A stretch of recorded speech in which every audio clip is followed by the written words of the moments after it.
Hi Jane, I'm David Campbell. Hi, how are you? Good, thanks. Now your doctor has asked me to see you about this spot on your nose. Can you tell me how long you've had that?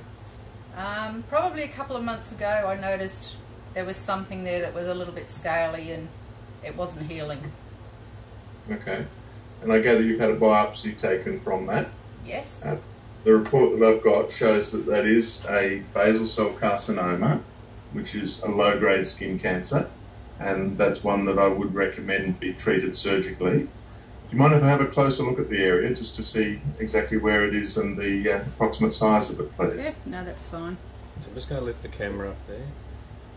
What I find with telehealth and why I embarked upon integrating into the practice was really the fact that patients have to travel such long distances in rural areas, often for the most minimal things like going back for a review or getting the results of a test, and the dislocation, the time away from home, the time away from family, and let alone the cost of flights and accommodation, really made telehealth and telemedicine a no-brainer for incorporation into my practice.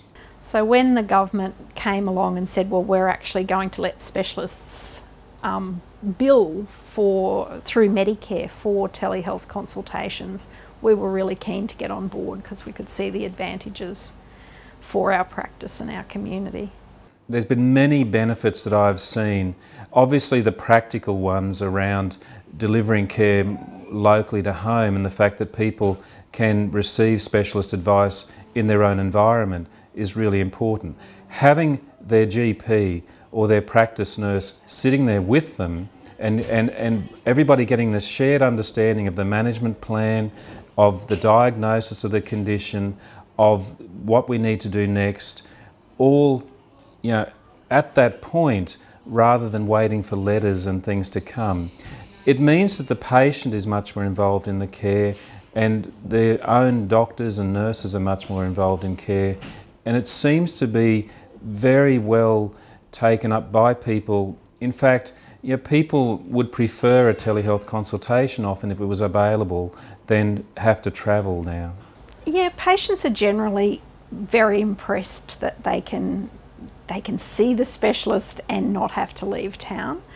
We've had some great examples happen with teleconferencing where the school teacher, for instance, has been able to come in and give feedback to the paediatrician, which wouldn't happen if they had to drive to Rockhampton or McPhee. We've had the dads often able to come, whereas, if they're driving away, maybe mum has to go, mum has to take the other kids with her, whereas in town they can leave the kids with a friend or whatever. So yeah, the feedback's been almost universally positive. They find it a very useful tool, especially with the paediatricians. Usually their first consult will be one-on-one, and from there on they can actually do a telehealth conference and they have a history with them, and it's excellent facility. And also with geriatricians and elderly people, it saves them having to travel long distances.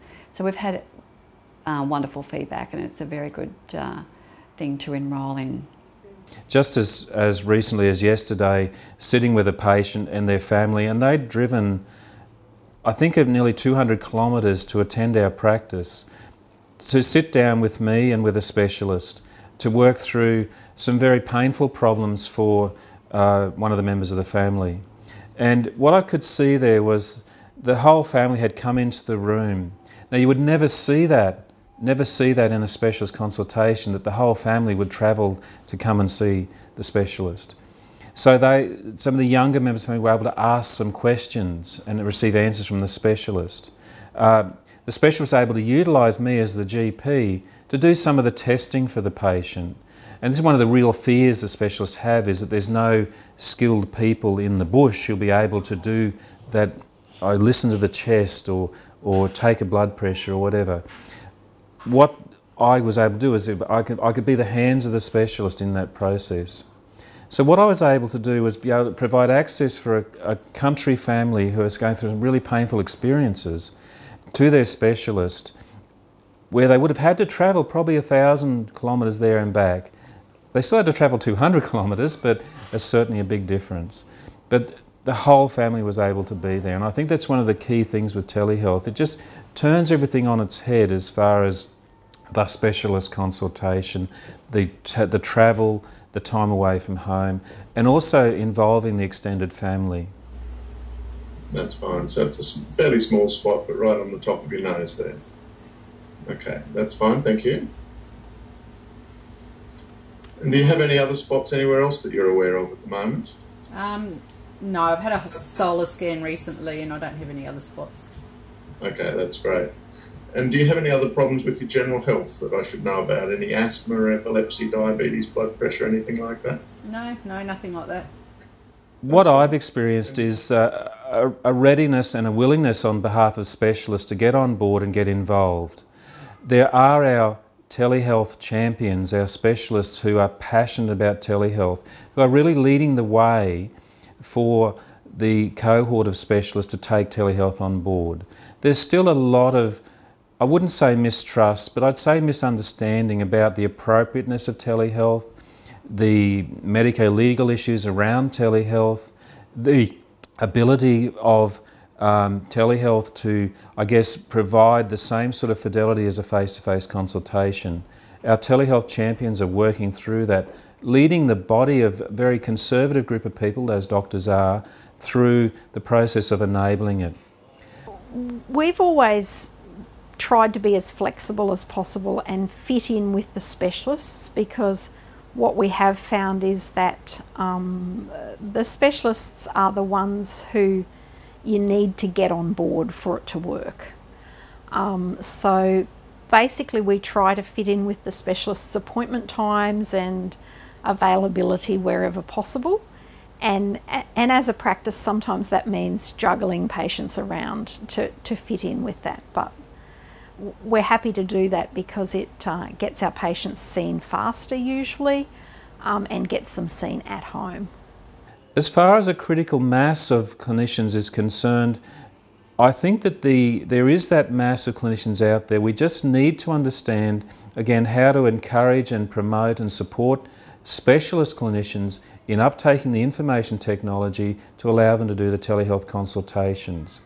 There's also, I guess, the evolving and forever evolving need for a quality system to be able to link GPs with their specialists.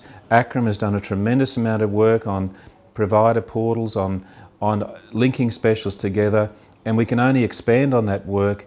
And certainly once we start to try and tackle the public-private divide, that will become even more critical, how we link public specialists to private people and vice versa. Well, I've been involved in telehealth probably for 2.5 years, and I'm still doing it in a relatively ad hoc manner, but I found it very useful for patients, myself, and for doctors. And I've used it in a number of different situations. So I've actually occasionally Skyped patients in their home, particularly if they're on properties and find it hard to come in.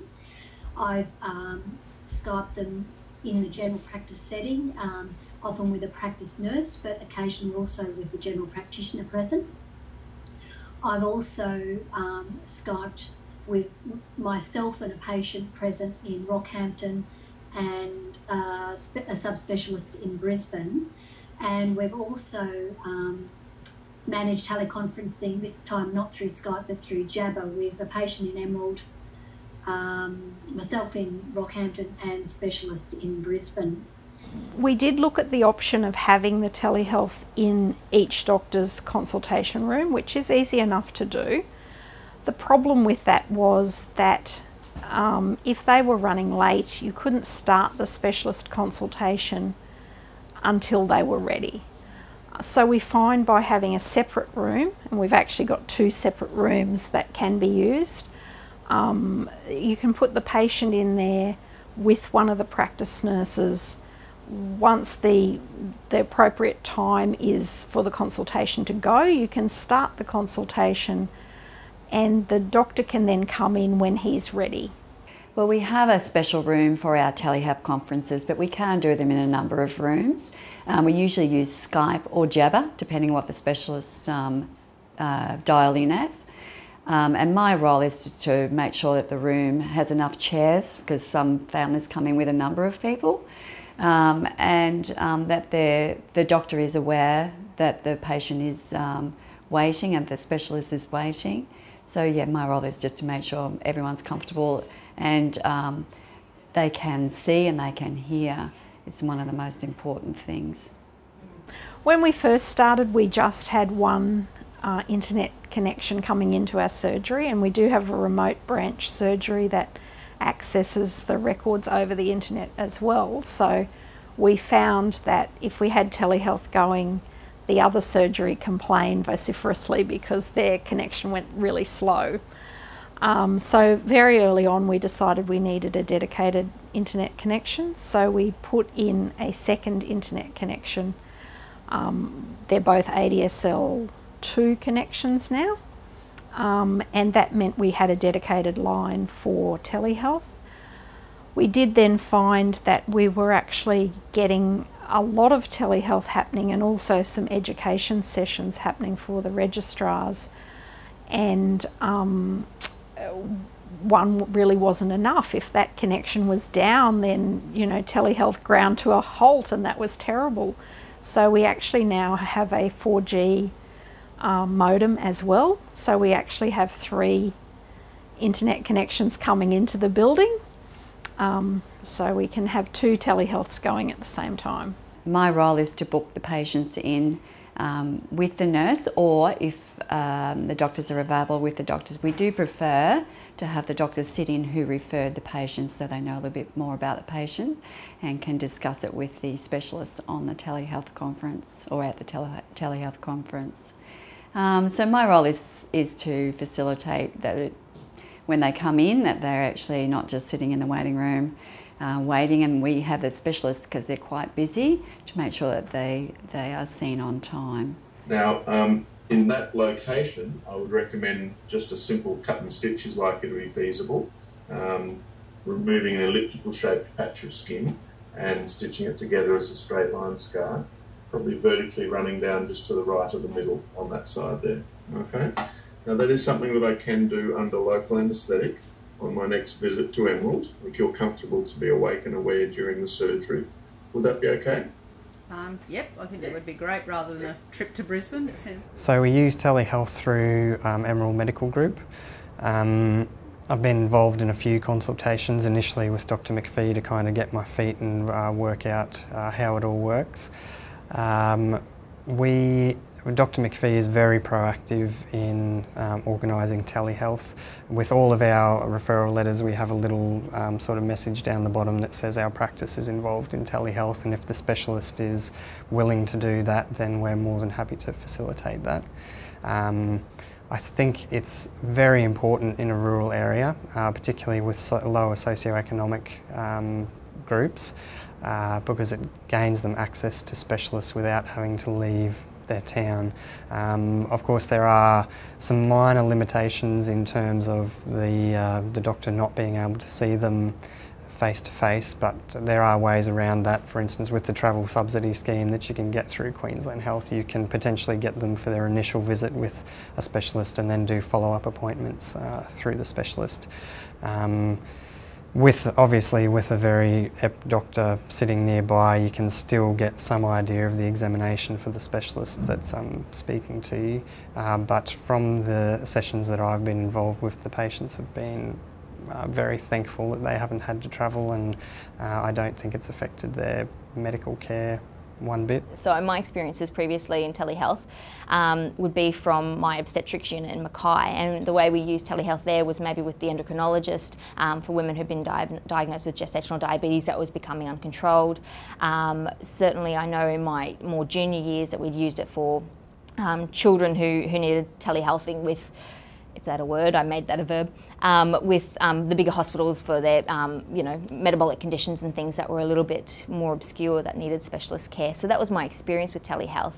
And I thought it was just brilliant. It really gave you access to specialist care without the need to travel away from families, the cost of travelling, and especially for things like chronic conditions where you're going to be needing to do that more and more regularly. So it was access to first-class care with, for people who potentially wouldn't have that opportunity. So we based the decision to use telehealth on a few factors. Because it's relatively new and it hasn't, I guess there's limited number of specialists at the moment that still adopt it. That is one of the big influencing factors at the moment. Patient-wise, I think nobody really wants to have to travel out of their town, particularly if they've got young children, or particularly if it's a child that's being seen themselves. So I think we basically use any opportunity we can to promote it. So basically we'll inject a little bit of local anaesthetic in around that area. You'll be awake and you'll feel me touching the area, but you shouldn't feel anything painful after the initial injections. I think the telehealth service that this practice provides is ideal in this facility, as in we're 3 hours from Rockhampton, we're 4 hours from McPhee and 10 hours from Brisbane.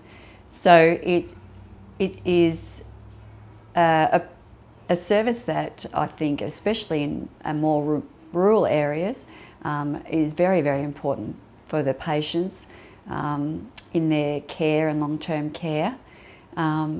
It's not easy to be able to get into a specialist, and sometimes when you go to a specialist, you go all 10 hours there and 10 hours back, and you are seen for about 15 minutes. It's a long way.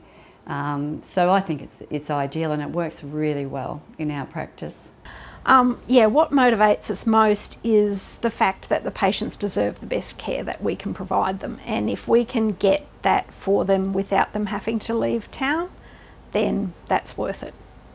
It's just those simple things like pre-operative assessments, the post-operative result giving, such quick, simple things that a specialist fits into their day can be just handled so easily with telehealth.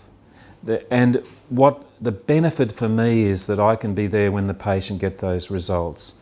I know sitting there with a person who gets the results, they've got prostate cancer, and then being able to talk through where to from here is very, very powerful, because not only is the GP involved, the GP knows what the plan is straight away, the patient can ask questions of both doctors, and we can really, and I think it's really about improving patient care and improving access to care locally and making it easier for people, because we do know that country people miss out.